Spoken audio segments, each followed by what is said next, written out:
Captain Thren adjusted his viewing screen and watched the stars drift past his trading vessel. The Morning Star had been traveling through this sector for 3 days now, carrying fabric and precious metals from the Velen homeworld to the mining colonies near the edge of civilized space. It was a routine journey, one he had made dozens of times before without incident. The Velen people were known throughout the galaxy as peaceful traders and diplomats. They stood barely 4 feet tall, with thin limbs and large eyes adapted for their dim home star. Their bodies were fragile compared to most spacefaring species, but their minds were sharp and their business practices fair. For 200 years, the Velens had traveled the trade routes safely, protected by galactic law and the general respect most species had for commerce. Counselor Vela sat in the passenger section, reviewing diplomatic documents on her datapad. She had spent 40 years representing the Velen Commonwealth in negotiations with dozens of species. In all that time, she had never faced real danger. Space was vast, but civilization had made it safe through treaties and mutual cooperation. Pirates existed, of course, but they targeted cargo haulers near lawless systems, not diplomatic vessels on established routes. Navigator Pila monitored the sensor array from her station near the bridge.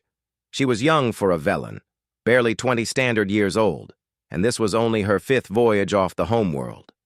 She found the empty space between stars both beautiful and slightly terrifying. The universe was so much larger than she had imagined when studying navigation at the Academy. The first warning came without any dramatic buildup. Pila's sensor screen began displaying multiple contacts, dropping out of faster-than-light travel. She stared at the readings for 3 full seconds before her training took over. 7 ships had just appeared around the Morning Star in a perfect surrounding pattern. They were close enough that escape was impossible. Captain Thren's voice stayed calm as he called the crew to their stations. "All hands, we have unknown vessels approaching. Prepare for possible inspection." He had dealt with customs patrols before and mining security checkpoints. This was probably just another bureaucratic delay. But when the lead ship appeared on his viewing screen, Thren felt his breathing quicken. The vessel was dark gray with angular plates covering its hull. Weapons ports lined its sides like the teeth of a predator. He recognized the design immediately: Kragath warships. The Kragath Dominion operated on the edges of galactic civilization, raiding and slaving where law enforcement was thin. They were a large species, standing over 7 feet tall with thick muscles and armored skin that evolved on a high-gravity world. Their culture valued strength and conquest, viewing smaller species as resources to be exploited. The Galactic Council had tried diplomatic approaches for decades, but the Kragath simply ignored treaties they found inconvenient. Counselor Vela arrived on the bridge just as the communication screen activated. A Kragath commander appeared, his broad face marked with scars that his species wore as badges of honor. His translator device converted his growling language into words the Velens could understand. "Velen vessel, you are now property of High Commander Zarketh. Power down your engines and prepare for boarding. Your cargo and crew will be processed for sale at the market stations. Resistance will result in the destruction of your ship." Vela stepped forward, her diplomatic training pushing down the fear that threatened to freeze her thoughts. "Commander Zarketh, I am Counselor Vela of the Velen Commonwealth. We are traveling under galactic trade protections. This route is registered with the Commerce Authority. Any interference with our vessel violates 12 separate treaties." Zarketh made a sound that the translator interpreted as laughter. "Your treaties mean nothing out here, little one. The nearest enforcement station is 4 days away. By then, you will be halfway to the auction blocks. Velen slaves bring good prices. Your species is intelligent enough for complex tasks, but too weak to cause trouble. Very valuable." Vela tried again, offering increased cargo, promising future trade deals, anything to buy time. But she knew the words were meaningless even as she spoke them. The Kragath had no reason to negotiate. They had overwhelming force and no fear of consequences in this remote sector. Captain Thren watched his tactical display with growing despair. 7 Kragath warships surrounded his single unarmed trading vessel. Each enemy ship was 3 times the size of the Morning Star and carried enough weapons to reduce his ship to debris in seconds. There was no escape and no hope of fighting back. Navigator Pila's hands moved across her console with desperate speed. If she could not save the ship, at least she could send a warning. She activated the emergency distress beacon, broadcasting on all standard frequencies. The message included their position, the Kragath threat, and a plea for any nearby vessels to respond. For 30 seconds, nothing happened. The distress call traveled through space at the speed of light, spreading outward in an expanding sphere. Pila knew it was probably futile. This sector was empty of military patrols, and civilian ships would never risk confronting Kragath warships to rescue strangers. Then her console chimed with an incoming response. Pila stared at the message in confusion before reading it aloud. "This is the United Nations Ship Valiant, 3rd Fleet. We have received your distress call and are responding. Estimated arrival in 20 minutes. Hold your position." Captain Thren and Counselor Vela exchanged glances. United Nations. Humans. They had heard of the species, of course. Humanity had achieved faster-than-light travel only 50 years ago and controlled a small cluster of systems near what the galaxy considered the rough frontier of explored space. The galactic community viewed them as primitive newcomers, aggressive by nature, but lacking the technology or numbers to be significant players in galactic affairs. Zarketh had clearly intercepted the transmission as well. His image reappeared on the communication screen, and this time his expression showed amusement rather than impatience. "Humans. I have heard of them. Strong bodies, useful for heavy labor. Bring high prices at certain markets. It seems my haul today will be even more profitable than expected." He turned to address someone off-screen, his words still picked up by the translator. "One human vessel responding to a distress call, probably a small patrol craft. We will disable it, take the crew, and add them to our cargo. The humans have no reputation for fleet combat. This will be easy profit." Counselor Vela felt a weight settle in her chest. The humans were trying to help, but they were sailing into a trap. 1 ship against 7 Kragath warships. The humans would be captured or killed, and their attempt at rescue would accomplish nothing except adding more victims to Zarketh's collection.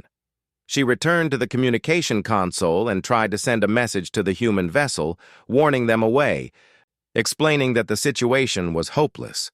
But Zarketh had already blocked outgoing transmissions. The Kragath commander wanted the humans to arrive unsuspecting. The 5-minute deadline Zarketh had originally given passed. The Kragath warships maintained their positions around the Morning Star, but did not open fire. They were waiting now, preparing to spring their ambush on the approaching human vessel. Navigator Pila kept her eyes on the sensor display, watching the countdown. 20 minutes had seemed like no time at all when the humans first responded. Now each minute crawled past like an hour. She tried to imagine what kind of ship was coming. Probably a small escort vessel, she thought. Maybe a diplomatic courier that happened to be nearby. Nothing that could stand against 7 warships. Captain Thren gathered his crew and explained the situation. They would cooperate with the Kragath boarding parties to avoid anyone being hurt. Once they reached the slave markets, perhaps they could get a message to Velan authorities. It might take months or even years, but eventually someone would negotiate. The lead human destroyer moved forward from the formation. It was smaller than the Kragath warships, but something about its design suggested coiled violence. Weapons covered every surface, far more than seemed necessary for a vessel its size. The hull was smooth and dark, designed to absorb sensor sweeps rather than reflect them. A communication channel opened. The voice that came through was calm and cold, speaking Galactic Common with a slight accent that the Velans had never heard before. This is Captain Kyle Morrison of the United Nations ship Valiant Third Fleet. We are assuming protection of the Velen vessel Morning Star. Kragath vessels, you have 30 seconds to withdraw from this sector or you will be destroyed. There will be no second warning. Counselor Vela had witnessed countless negotiations in her career. She understood the art of diplomatic language, the careful balance of threat and compromise that kept galactic civilization functioning. But this human captain spoke with no room for negotiation. His words were not a threat meant to encourage discussion. They were simply a statement of what would happen. High Commander Zarketh recovered from his initial shock at seeing the human fleet. He studied the formation on his tactical display, and his confidence began to return. Yes, the humans had numbers, but his ships were larger and more heavily armored.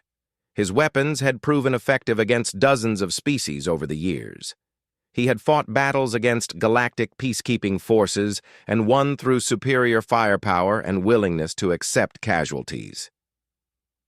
"Human Commander," Zarketh responded, his voice carrying the arrogance of someone who had rarely faced defeat. "You make bold claims for a species that just recently learned to travel the stars. My vessels are twice the size of your destroyers. You may have numbers, but you lack experience in real combat. Withdraw now, and I will forget this insult. Remain, and I will add your crews to my cargo." On the bridge of the Valiant, Lieutenant Amanda Brooks studied the Kragath formation with clinical precision. She was 28 years old with sharp eyes and a mind that processed tactical data faster than most computers. She had graduated top of her class at the Naval Academy and spent 3 years analyzing combat recordings from every spacefaring species humanity had encountered. "Captain," she said quietly, her fingers moving across her console. "The Kragath have positioned for intimidation rather than combat effectiveness. Their flagship is exposed on 3 vectors. Their point defense systems are outdated plasma-based technology. Recommended approach: simultaneous strike on engine clusters, disable rather than destroy." Captain Morrison nodded. He was 45 years old with gray starting to show at his temples. He had commanded vessels in the Outer Rim conflicts where human colony ships faced pirates and hostile aliens with regularity. He had learned that hesitation in combat got people killed, while decisive action saved lives. The galaxy might conduct warfare through elaborate posturing and lengthy exchanges, but humans learned their warfare on Earth where predators struck without warning. Commander Derek Hayes stood at the tactical station, his hands ready on the weapons controls. He was 38, a former Marine who transferred to the Navy after spending 10 years in ground combat. His jaw was set in a hard line as he watched the countdown. 30 seconds. The Kragath would either leave or they would learn what human weapons could do. Ensign Brandon Cole monitored all communication channels from his station. At 23, he was the youngest member of the bridge crew, but his ears were sharp and his language processing skills exceptional. "Captain, I am picking up communications between Kragath ships. They are confused about why we have not attempted further negotiation. They expected us to threaten sanctions or appeal to galactic law. Species that spend centuries talking before fighting always expect others to do the same," Morrison said quietly. "The Kragath have never faced an enemy that strikes first and discusses later." The 30 seconds expired. Morrison did not repeat his warning or engage in further communication. He looked at Lieutenant Brooks and spoke a single word: "Execute." The human fleet opened fire with synchronized precision that had been practiced in hundreds of training exercises.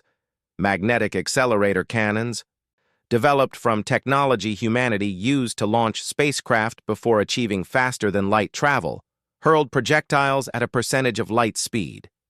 The rounds carried no explosive warheads. They did not need them.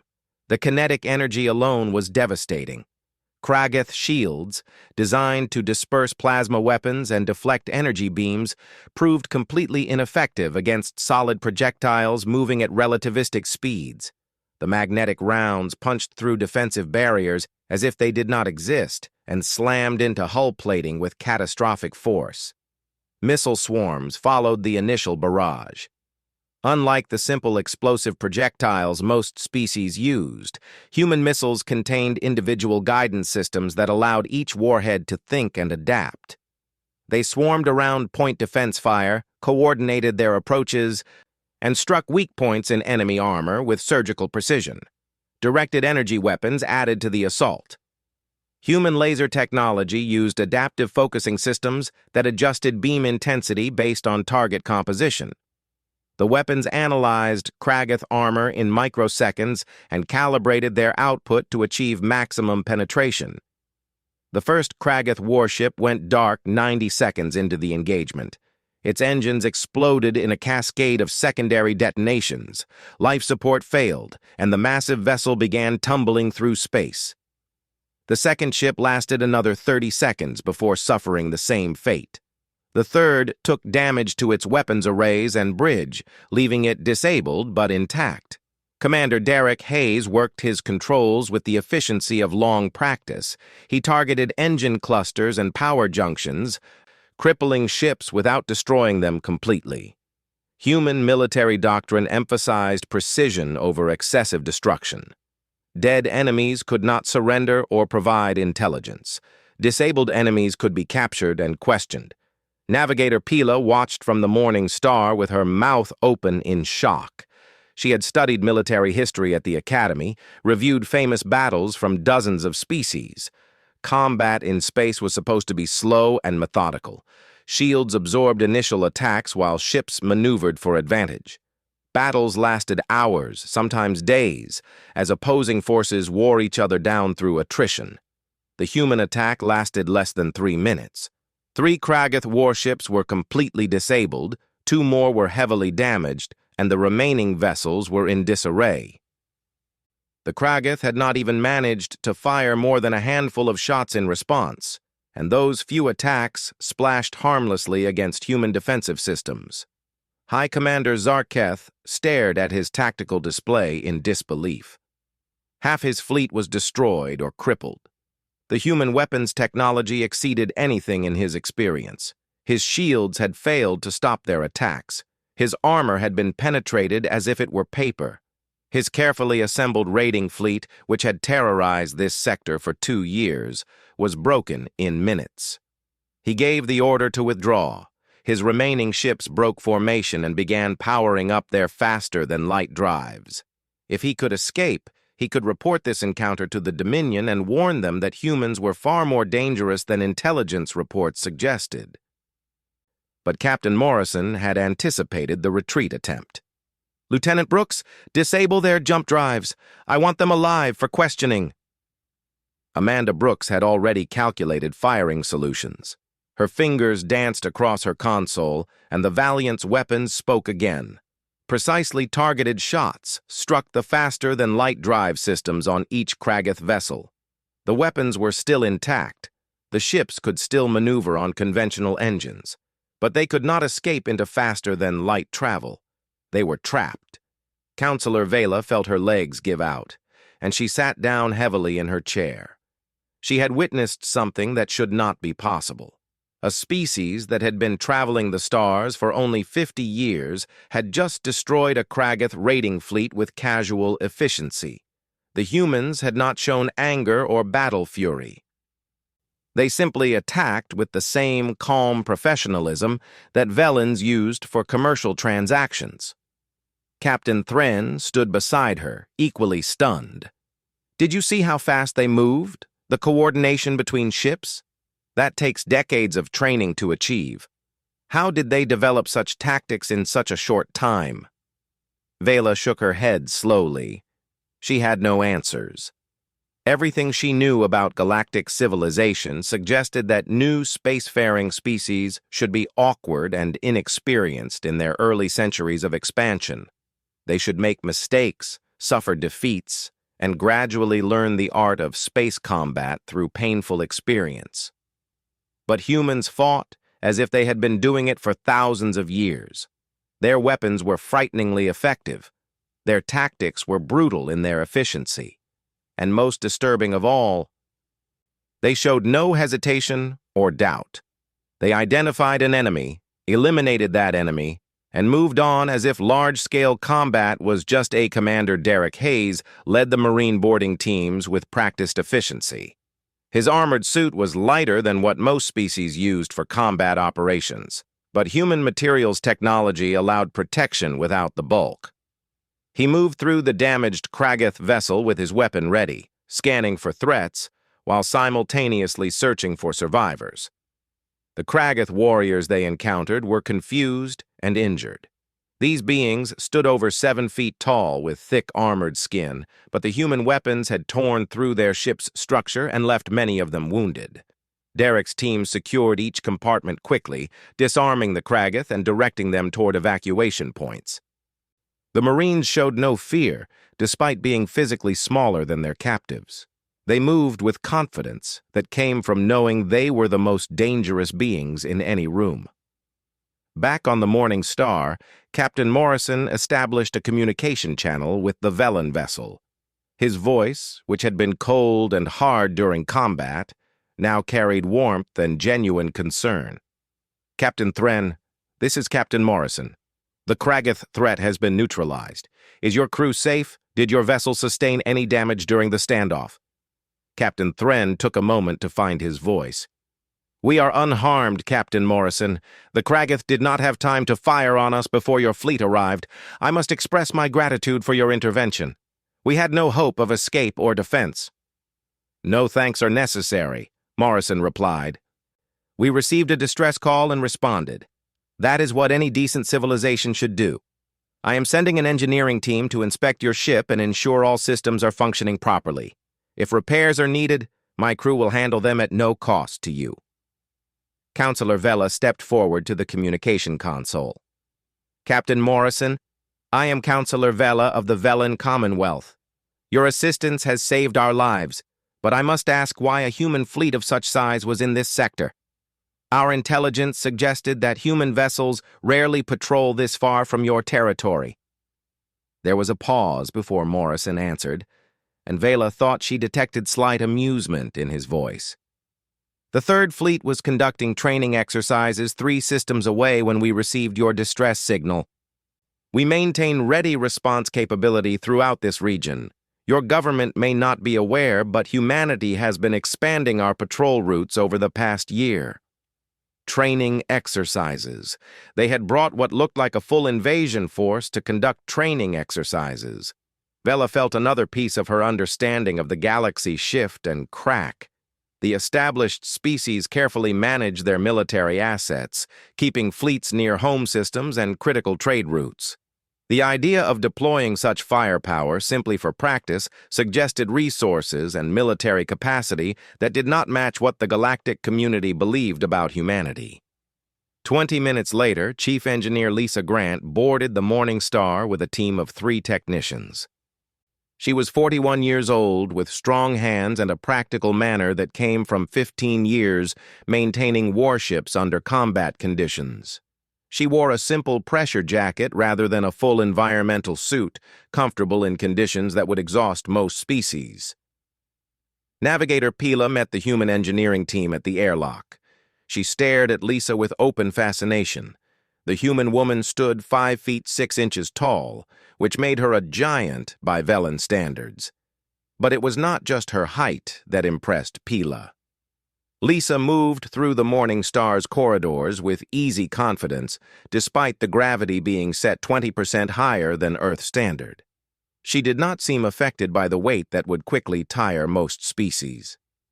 "Your ship's engine core is this way," Pila said, leading them deeper into the vessel.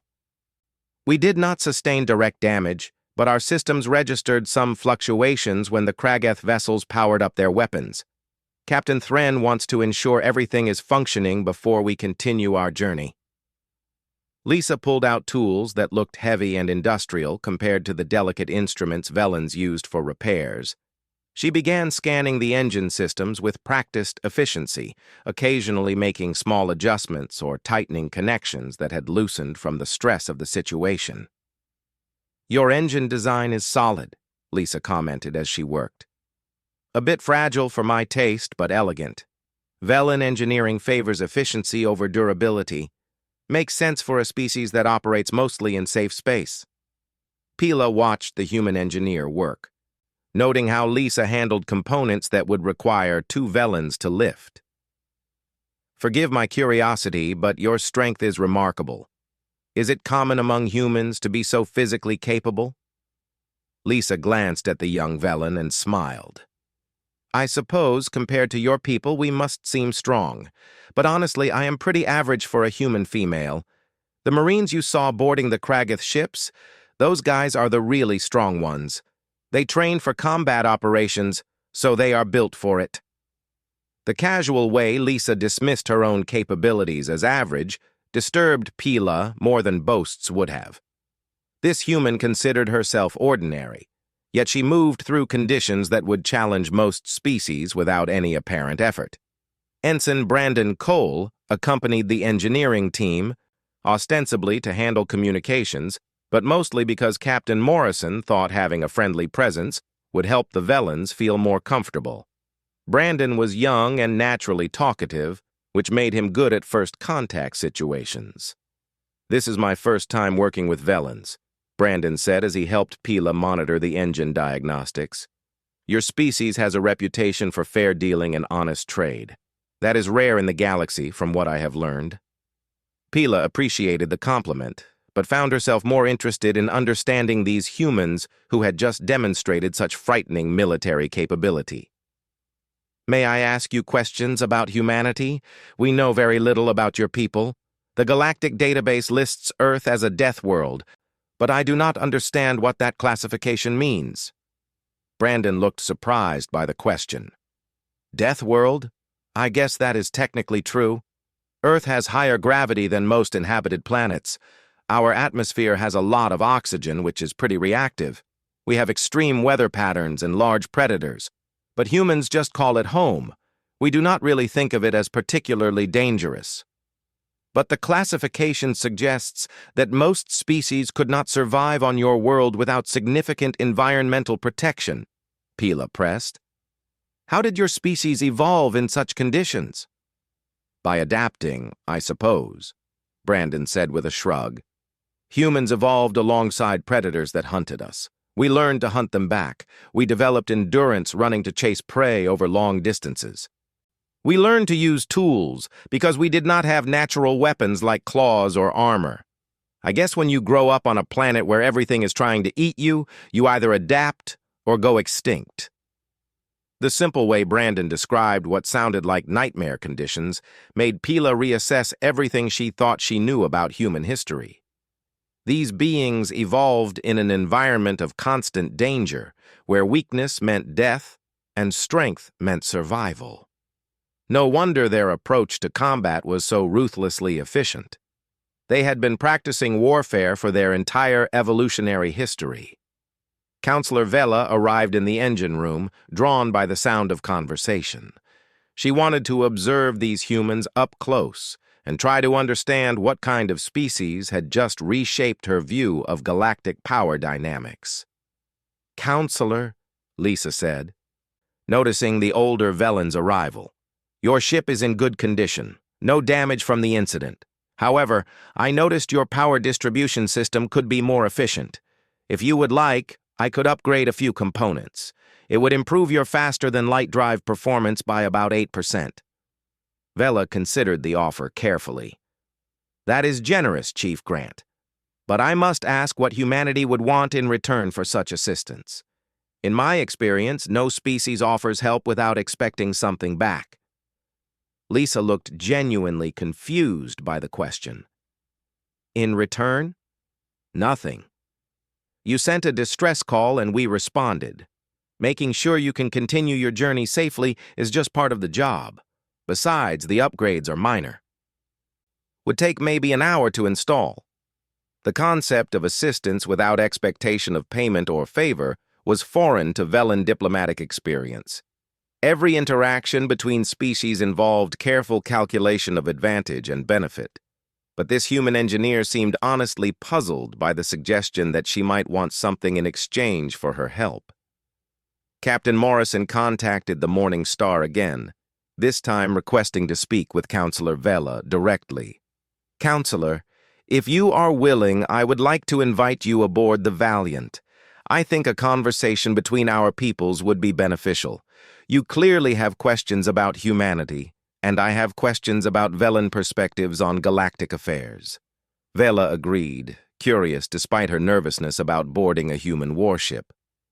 30 minutes later, she found herself in a shuttle crossing the short distance between vessels. The shuttle pilot was a young human woman who handled the controls with relaxed confidence, chatting casually about Earth weather patterns as if transporting alien diplomats was routine. The Valiant's interior was striking in its efficiency. Corridors were wider than necessary for the human crew, designed to allow rapid movement during combat situations. The lighting was bright, almost harsh by Velan standards. Everything spoke of function over comfort, built for war rather than exploration. Captain Morrison met her in the observation deck, a room with large windows showing the star field and the disabled Kragath vessels floating under guard nearby. He had arranged what he called coffee, a human beverage that proved far too strong for Velan physiology when Vela attempted to be polite and take a sip. "I apologize," Morrison said with a slight smile. "I should have considered that human stimulants might be too intense for other species. Let me get you something else." They settled into conversation with Morrison explaining humanity's position in the galaxy. Humans had achieved faster-than-light travel 50 years ago and immediately began exploring nearby systems. What they found disturbed them. Pirates, slavers, and aggressive species operated with minimal interference throughout the regions the galactic community considered frontier space. Lieutenant Amanda Brooks entered the observation deck carrying a datapad filled with tactical analysis. She nodded respectfully to Counselor Vela before addressing Captain Morrison. "Captain, intelligence analysis of the Kragath fleet is complete. Their vessels were operating under standard rating protocols. Communications we intercepted suggest they plan to auction your crew at the Keswick Station market within 3 days. Vela felt cold despite the comfortable temperature in the room. The casual way Brooks discussed her near future as a slave made the reality of how close they had come to that fate suddenly very real. "How did you decrypt their communication so quickly? Kragath encryption is supposed to be quite sophisticated." Brooks smiled slightly. "By galactic standards, perhaps, but humans have been breaking codes since ancient times. We fought entire wars where intelligence gathering was as important as battlefield tactics. The Kragath encryption is based on mathematical patterns that our computers can analyze in seconds." Morrison gestured for Brooks to continue her report. The lieutenant pulled up tactical displays on the observation deck's screens, showing detailed analysis of the battle. The Kragath vessels used predictable attack patterns based on intimidation doctrine. They expected enemies to retreat when faced with superior size. Their weapons technology is approximately 40 years behind current human standards. Shields are plasma-based with no adaptation for kinetic weapons. Recommendation: update threat assessment for Kragath Dominion to low level. Vela stared at the analysis in disbelief. The Kragath had terrorized this sector for years. Their vessels were feared throughout the frontier regions. Yet this young human officer casually dismissed them as low-level threats. "Counselor, your expression suggests confusion," Brooks said, noticing Vela's reaction. "Did I say something incorrect?" "You described one of the most feared military forces in this sector as low-level," Vela replied carefully. "The Kragath Dominion operates over 40 systems. They have destroyed peacekeeping patrols from 3 different species. They are considered extremely dangerous." Brooks looked genuinely surprised. "With all respect, Counselor, the Kragath tactics would not work against any military force that uses modern weapons technology and adaptive defense systems. They rely on shock and awe rather than actual combat effectiveness. A single human destroyer could handle 3 of their warships without significant difficulty." The casual confidence in Brooks's assessment was more disturbing than arrogance would have been. This was not a boast. It was a simple statement of fact from someone who had studied the mathematics of combat and reached an objective conclusion. Morrison saw Vela's discomfort and changed the subject. Counselor, perhaps you would like to see more of the Valiant. Understanding human capabilities might help you explain today's events to your government. Over the next 2 hours, Vela toured the warship with Commander Derek Hayes as her guide. Each section revealed new details that forced her to reassess her understanding of humanity. The ship's artificial gravity was set to Earth standard, which was crushing by Velan standards. Derek walked casually through corridors that left Vela breathing hard, and he seemed genuinely surprised when she requested that the gravity be lowered in the sections she visited. "I apologize," Derek said. "I did not consider that Earth gravity would be difficult for you. Most humans do not think about it since we grew up with it. Honestly, we consider our home gravity pretty mild. Some of the colony worlds we are settling have even higher gravity." In the ship's training facility, Vela observed crew members engaging in what they called exercise. A human female named Lieutenant Kelly Watson was lifting weights that would crush a Velan. Nearby, several crew members practiced hand-to-hand combat with a level of violence that would cause serious injury to most species, yet the humans laughed and encouraged each other, treating potentially lethal impacts as casual training. When one Marine took a hard fall that made Vela wince in sympathy, he simply stood up, shook his head, and continued sparring. Derek noticed her reaction and explained, "Human bones are dense, and our muscles are built for impact resistance. We evolved that way because falling on Earth, with its high gravity, could be fatal for more fragile species.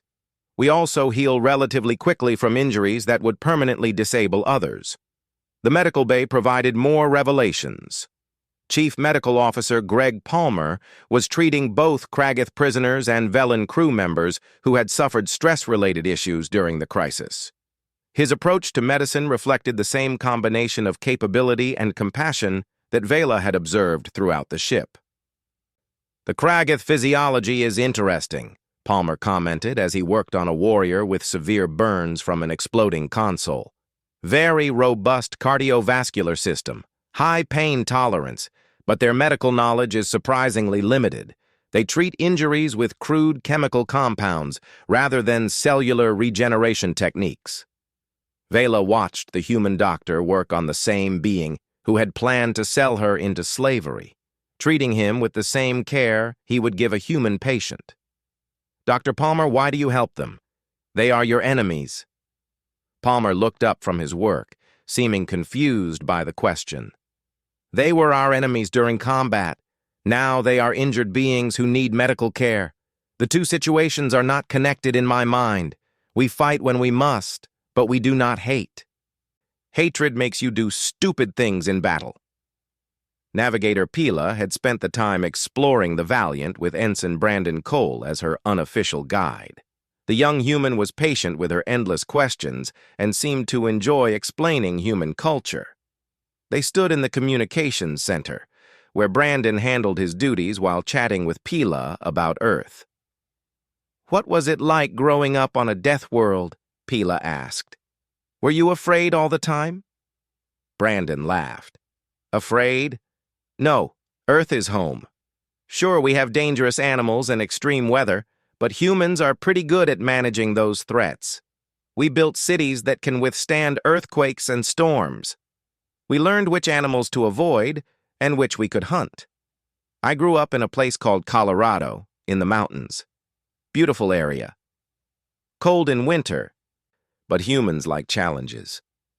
Pila tried to imagine growing up in an environment where simple survival required constant vigilance. "Did you ever encounter dangerous predators?" "Once when I was hiking, I saw a bear. Big animal, probably weighed 500 pounds. I made noise and backed away slowly. It left me alone. Most predators on Earth do not attack humans unless they are surprised or protecting their young. We learned to coexist with them." The casual way Brandon described encountering a creature that could kill him with a single blow left Pila speechless. Velans lived in carefully controlled environments where danger was engineered away. The idea of sharing a planet with deadly predators and treating it as normal was beyond her experience. Back in the observation deck, Counselor Vela shared her observations with Captain Morrison. Your crew treats warfare as just another aspect of their duties. They show no fear of combat and no hatred toward enemies. How is this possible? Morrison considered the question carefully.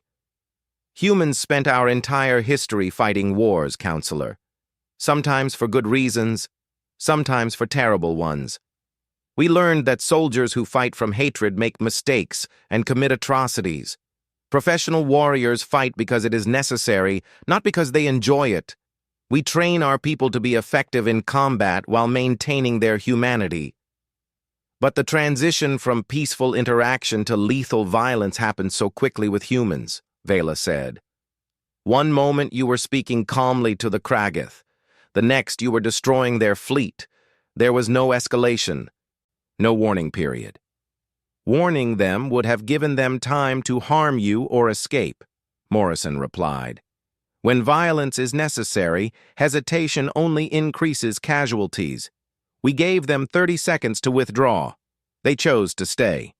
At that point, further discussion was pointless. Lieutenant Amanda Brooks returned with another update. Captain, we are receiving encrypted communications from Kragath Dominion space. They are aware of the fleet engagement and appear to be mobilizing a response force. Intelligence suggests they are preparing for possible larger conflict. Morrison showed no concern at this news. Expected reaction. Lieutenant, transmit our combat recordings to Kragath Central Command. Make sure they understand what happened here. Include footage of their vessels being disabled. Sometimes the best way to prevent a war is to demonstrate overwhelming capability. Vela felt her anxiety rising. Captain Morrison, you are risking a major conflict with the Kragath Dominion. They control 40 systems. Their military forces number in the thousands of ships. This could escalate into full-scale war. Perhaps, Morrison said calmly. Or perhaps the Kragath will realize that slaving and piracy against species under human protection is no longer profitable. We are not seeking war, Counselor. We are establishing clear boundaries. The Kragath can operate in their own space however they wish. But if they threaten peaceful beings in sectors we patrol, they will face the consequences. Brooks added her analysis. Based on Kragath military doctrine and the intelligence we gathered from captured vessels, I estimate a 78% probability that they will test human rezo as the Morning Star prepared for departure. Captain Morrison requested one final meeting with Counselor Vela. They met again in the observation deck where the disabled Kragath vessels remained visible, now under guard by human frigates. Kragath prisoners had been transferred to secure holding areas where they awaited transport to galactic authorities. Counselor, Morrison began, I want to be clear about humanity's intentions going forward. Today was not an isolated incident. Earth's government has established what we call the Protection Initiative. We are dedicating fleet resources to responding to distress calls in our operational sphere. Our goal is to make slavery and piracy unprofitable through consistent enforcement. Vela chose her words carefully. Captain Morrison, I appreciate what you did for my crew today, but I must express concern about how the galactic community will respond to human military activism. Many species will view your actions as destabilizing. The established diplomatic frameworks rely on consensus and patience. Morrison nodded, showing he understood her concerns. Those frameworks work well for species that share common values about avoiding conflict. But they fail when dealing with predators like the Kragath, who see peaceful species as prey. Humanity learned hard lessons about what happens when good beings refuse to confront evil. We will work within galactic frameworks where those frameworks function effectively. But we will not allow procedural delays to result in preventable harm. You are essentially declaring that humanity will act as enforcers throughout this region, Vela said. That is a role usually reserved for galactic peacekeeping forces with proper authority and oversight. Then perhaps the galactic community should empower those peacekeeping forces to actually respond to threats, Morrison replied. His tone remained respectful but firm. Your distress call reached the nearest peacekeeping station. They informed us they would arrive in 4 days. 4 days. You would have been sold into slavery long before official help arrived. That system is broken, Counselor. We are not trying to replace it. We are filling gaps that should not exist. Lieutenant Amanda Brooks joined them with an intelligence update that added new urgency to the conversation. Captain, we are detecting encrypted communications that suggest Kragath Dominion is indeed preparing a response. Multiple fleet elements are moving toward the border regions. Intelligence estimates between 20 and 30 warships mobilizing. Rather than concern, Morrison showed professional interest. Defensive or offensive posture? Defensive initially, Brooks replied. They are reinforcing their raiding bases and pulling back from frontier operations, but communications suggest they are considering a demonstration strike against human interests to test our resolve. Morrison turned back to Vela. You see, Counselor, the Kragath understand force. They are retreating from areas they can no longer safely operate while considering whether they can intimidate us into backing down. If we show weakness now, they will return to their slaving operations. If we demonstrate consistent strength, they will adapt to the new reality. Ensign Brandon Cole arrived with Navigator Pila, who had requested to speak with the human leadership. The young Velan seemed nervous but determined. Captain Morrison, Counselor Vela, I have a request. I would like permission to remain with the human fleet for a time as an observer. I want to learn more about your people and your culture. Perhaps I could serve as a liaison between our species. Morrison looked surprised, but pleased by the request. I would welcome that, Navigator Pila. Humanity benefits from outside perspectives, and we have no desire to remain mysterious to our galactic neighbors. If Counselor Vela and Captain Thren approve, you would be welcome aboard the Valiant. Vela considered the idea carefully. Having a Velan witness to human operations could provide valuable intelligence for her government. But she also recognized that Pila was young and might be influenced by the human's perspective. After a moment, she nodded. I believe it would be beneficial for both our peoples. I will recommend approval to Captain Thren. Chief Engineer Lisa Grant entered the observation deck, her timing suggesting she had been waiting for the right moment. Captain, I have a proposal regarding Velan engineering. During repairs on the Morning Star, I noticed several design limitations that are common throughout civilian vessels in this region. With permission, I would like to share some human engineering principles with Velan designers. Nothing classified, just basic concepts about redundancy and damage resistance. Morrison approved immediately. Good idea, Chief. Coordinate with Counselor Vela on the proper channels for that information exchange. Vela felt another piece of her worldview shifting. Most species who possessed advanced technology guarded their knowledge carefully, viewing it as a competitive advantage. But humans seemed willing to share their improvements freely. The approach made sense from their perspective. Stronger allies and more resilient civilian vessels meant fewer beings who needed rescuing. Commander Derek Hayes arrived with the final disposition of Kragath prisoners. Captain, all enemy personnel have been secured and treated for injuries. We have documented evidence of their intended crimes along with intelligence gathered from their ship computers, ready for transfer to galactic judicial authorities whenever you give the order. Transfer them tomorrow, Morrison said. Make sure the evidence package is thorough. I want the galactic courts to have everything they need to prosecute these individuals properly. Vela found herself impressed once again by human attention to legal process. They fought with overwhelming force but still respected judicial procedures.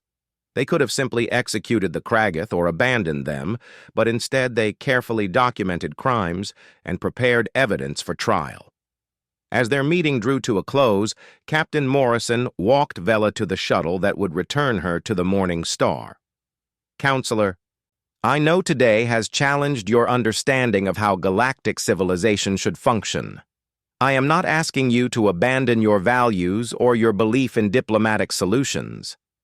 I am simply asking you to recognize that sometimes force is necessary to create conditions where diplomacy can work. Vela paused before entering the shuttle. Captain Morrison, I will be honest with you. Your people frighten me. Your capacity for violence is beyond anything I have experienced. But I also recognize that you use that capacity to save my crew. I will report what I witnessed to my government. What they do with that information is beyond my control. That is all I can ask, Morrison said. Safe travels, Counselor. If you encounter any more trouble in this region, do not hesitate to call. Human ships will respond. The Morning Star departed 2 hours later, its crew still processing everything they had witnessed. Captain Thren stood on his bridge, watching the human fleet remain in position around the disabled Kragath vessels. Navigator Pila had chosen to stay aboard the Valiant, her belongings already transferred, and her assignment as cultural liaison officially recognized. Counselor Vela spent the journey back to Velen's space, composing her report. She struggled to find words that would convey the reality of humanity without causing panic among her people.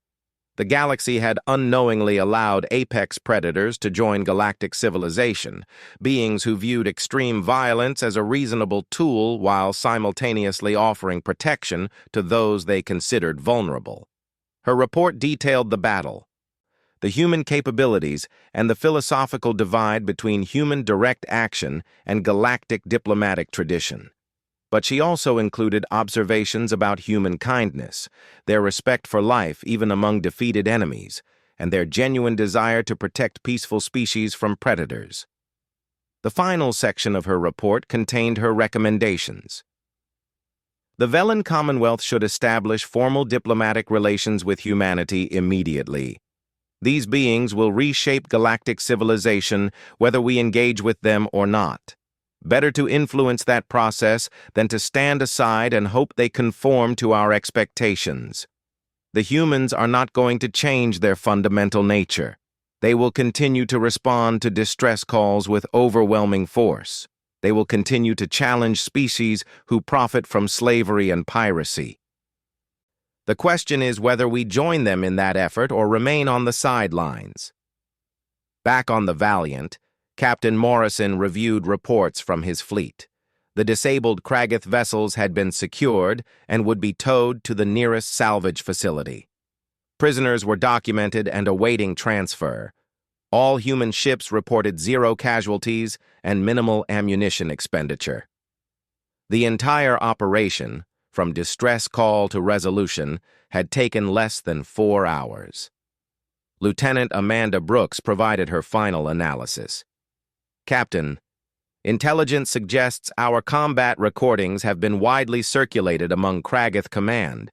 Their mobilization is slowing. Revised probability of direct retaliation now down to 42%. They appear to be reassessing human capabilities. Good, Morrison said. Wars are expensive and destructive. If we can avoid one through clear demonstration of capability, everyone benefits. Ensign Brandon Cole reported multiple new distress calls from various sectors. 3 merchant vessels requesting assistance with engine failures. 1 colony reporting suspicious vessels in their system. 2 exploration ships lost and requesting navigation aid. Morrison reviewed each call and began deploying fleet elements to respond. Navigator Pila observed from her new station on the bridge, watching how efficiently the humans managed multiple operations simultaneously. She had thought military forces existed primarily to fight wars, but the human fleet seemed equally prepared to conduct rescues, provide engineering assistance, and maintain presence across vast regions of space. Ensign Cole, Pila asked, does the human fleet always respond to every distress call? Brandon looked up from his console. Whenever we are able to, yes. That is part of our mission. Space is dangerous, and no being should face those dangers alone if help is available. The simple statement of principle captured something fundamental about human nature that Pila was beginning to understand.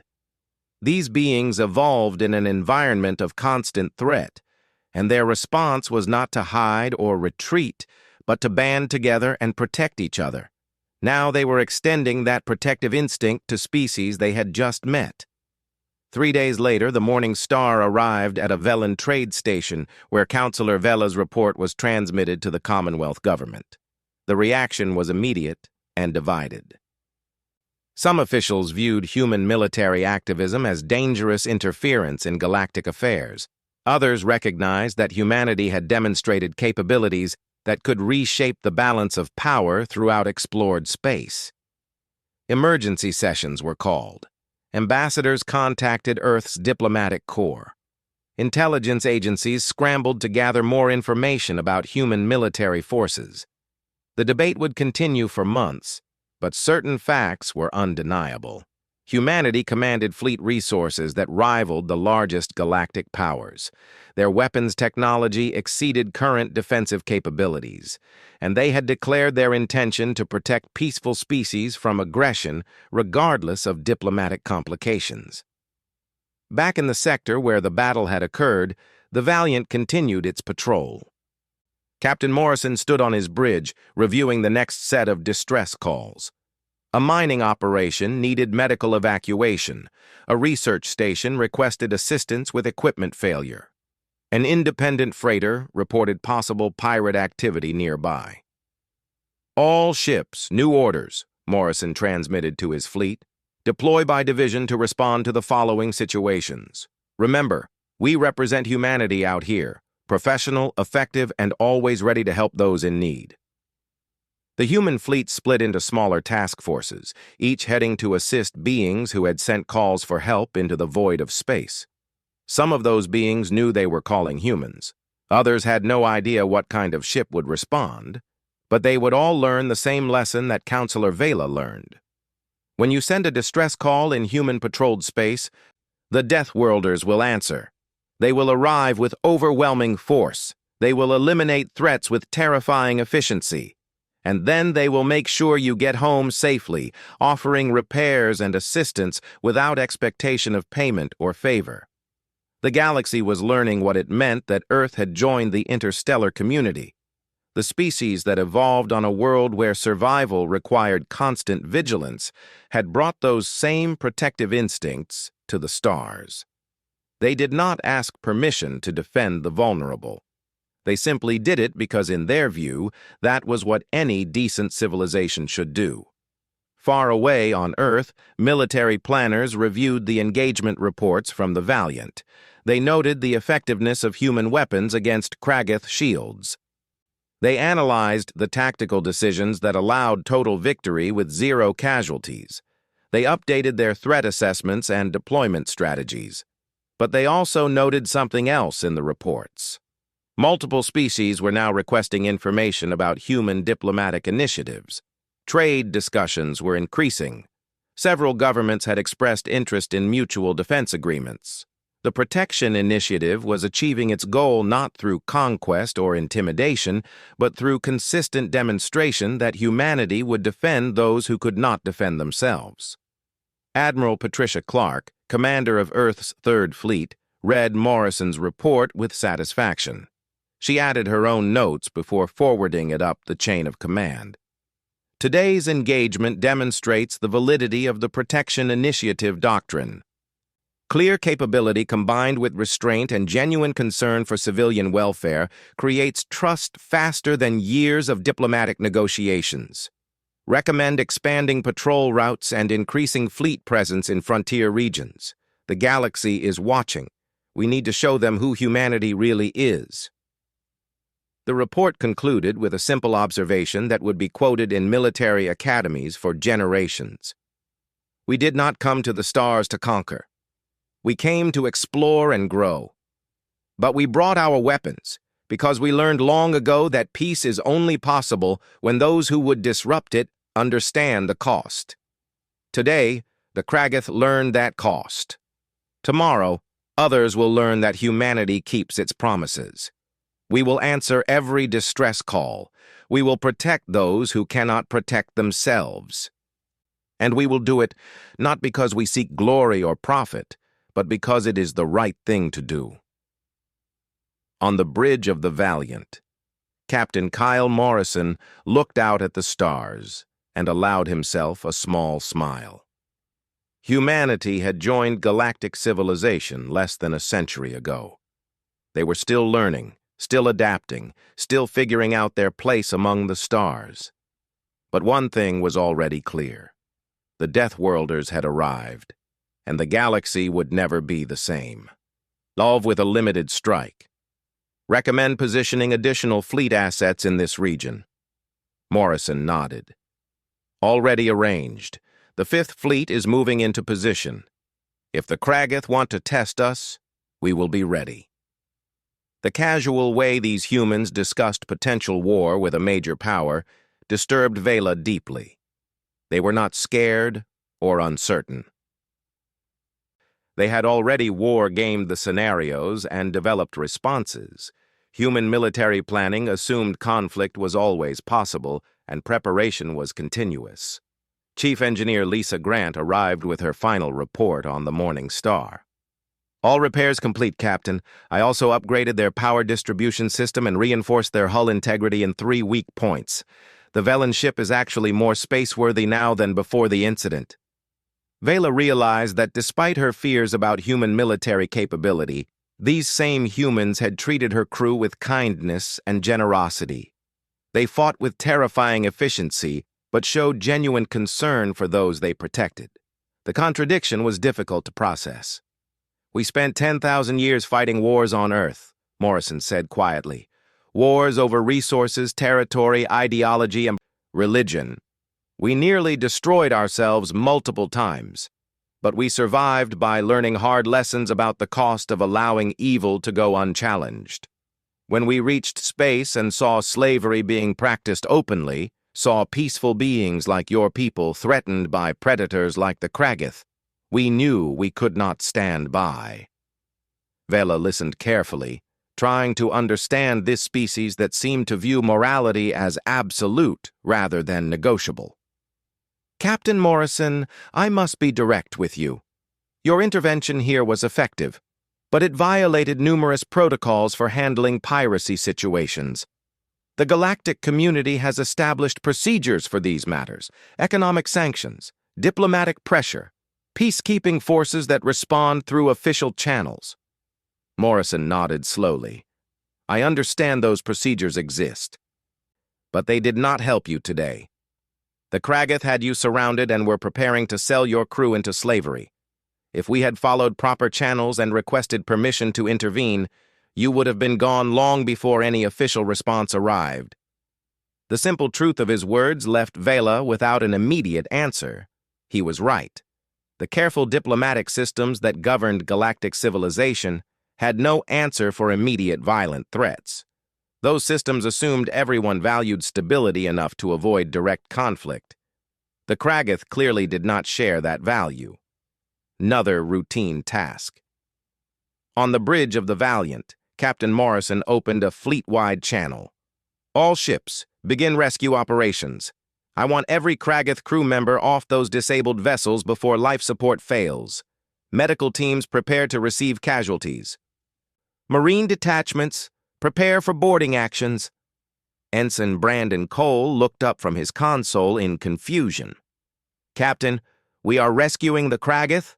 They were attempting to enslave the Velens. Morrison glanced at the young officer. They were, and now they are defeated enemies on disabled ships with failing life support. We do not leave sentient beings to die in space, regardless of what they intended to do. That is not who we are. Commander Derek Hayes was already organizing the rescue mission, his voice carrying to 3 ships that would provide boarding parties. The contradiction between the ruthless efficiency of the attack and the immediate concern for enemy survivors did not seem to register with any of the human crew. For them, these were simply 2 parts of the same whole. Fight with overwhelming force. Show mercy to the defeated.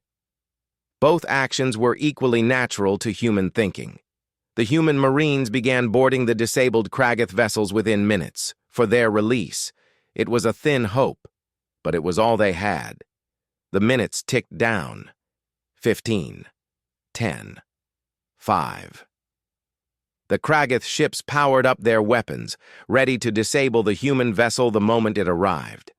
Zarketh appeared confident and relaxed, already counting his profits from this unexpected windfall. Then Pila's sensor board erupted with warnings. She stared at the display, certain there must be an error in the readings. The numbers could not possibly be correct. She checked the calibration, ran a diagnostic, but the sensors insisted they were functioning properly. "Captain," Pila said, her voice shaking, "the humans are arriving, but it is not one ship." On the main viewing screen, space began to tear open with multiple faster-than-light ruptures. Counselor Vela watched in stunned silence as vessels started appearing around the morning star. Not one ship, not two, a fleet. 12 heavy destroyers emerged first, their hulls dark and angular. Then 8 frigates took positions around them.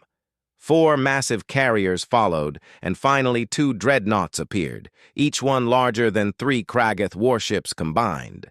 The human fleet materialized in perfect formation, surrounding both the Morning Star and the Kragath vessels in a sphere of overwhelming force.